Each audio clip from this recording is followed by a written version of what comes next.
This quote by Thomas Edison said, "When you feel you've exhausted all options, remember this, you haven't." I love that. That's the power of one more. Power of one more. And so I have lived this book in my life. Like I have lived this mindset, and it has changed my life because I've always been just one step away, one habit away, one mindset away from this amazing life that I'm grateful and blessed to live. Well, that's the truth, right? You're right. And I think the great lie in life is that, some scriptures say, well, where there's no vision, the people will perish.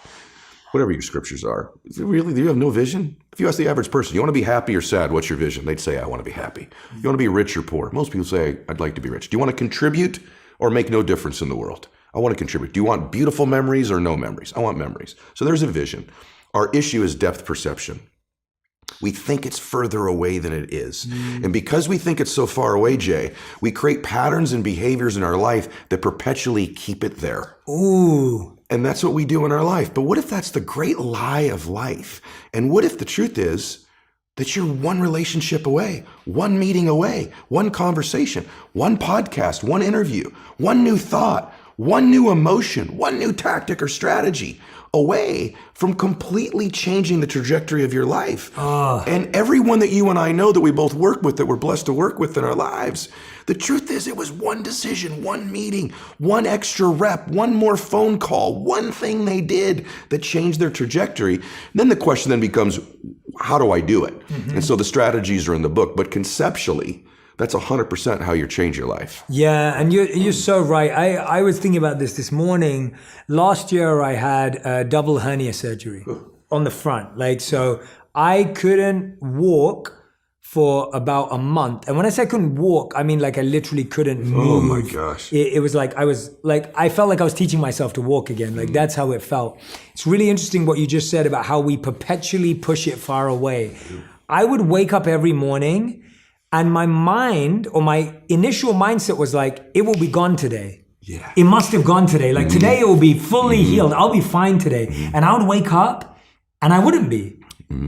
And I would feel like healing was so far away. Yes. It would be 80% away that I was missing out on the 1% change since yesterday. You got it. Since yesterday, I made 1% change. I wasn't feeling the same pain in my nerves.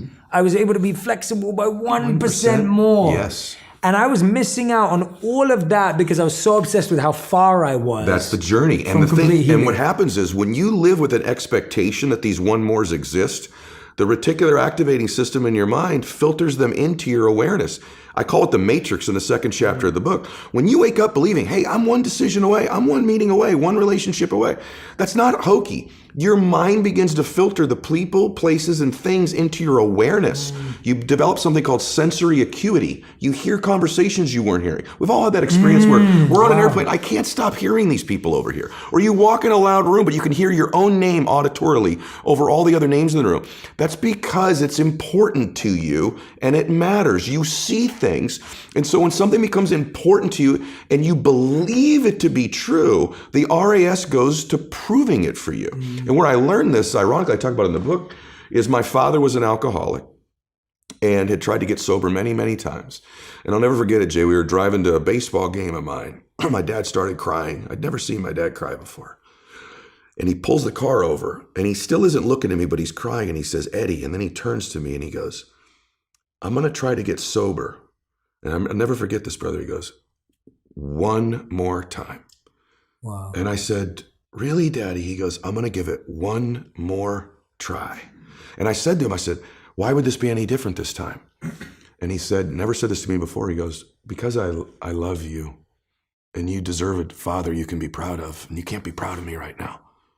And I think every great thing we do in life is one away, but it's also born from love. To talk about your book, when you love people or you love something so deeply, if that love is greater than what the obstacles might be, now you got a shot to do it. Then my dad gets sober. He comes home from rehab. I say, Daddy, are you never going to drink again? And he said, I can't promise you that. I can promise you I'm not going to drink for one more day at a time. Wow. And he lasted the rest of his life stacking those one more days up. And so I know the power of one more. And Jay, the other thing, I also know humans can change. I watched my hero do it. I watched my dad live my first 15 years.